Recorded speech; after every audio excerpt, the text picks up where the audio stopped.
মুর্শিদাবাদে সেই মন্দির যেখানে আজও আছে শ্রী চৈতন্যদেবের আসল হস্তাক্ষর। আপনি কি জানেন পশ্চিমবঙ্গের মুর্শিদাবাদে এমন এক প্রাচীন মন্দিরের কথা, যেখানে আজও নাকি সংরক্ষিত রয়েছে শ্রী চৈতন্য মহাপ্রভুর নিজের হাতের লেখা অক্ষর?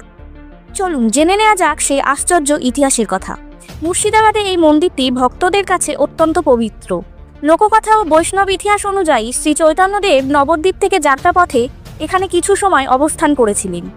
সেই সময় তিনি ভক্তদের উদ্দেশ্যে ভক্তি ও নামস্মরণ নিয়ে কিছু কথা লিখেছিলেন, যা আজও এই মন্দিরে সংরক্ষিত রয়েছে বলে মনে করা হয়। এই হস্তাক্ষরকে ভক্তরা বলেন গৌরাঙ্গ মহাপ্রভুর দিব্যলিপি। সবচেয়ে রহস্যের বিষয় হলো এটাই যে শত শত বছর পেরিয়ে গেলেও এই লেখার কালি নাকি এখনও স্পষ্ট। অনেকে মনে করেন এটা শুধুই ইতিহাস নয়, বরং শ্রী চৈতন্যদেবের দিব্য উপস্থিতির প্রমাণ। আজও দূর দূরান্ত থেকে ভক্তরা এই হস্তাক্ষর দর্শনের জন্য মুর্শিদাবাদে আসে। আপনি কি আগে এই মন্দিরের কথা জানতেন? আপনার মতে এটা ইতিহাস নাকি অলৌকিক কোনো ঘটনা? কমেন্টে লিখতে ভুলবেন না।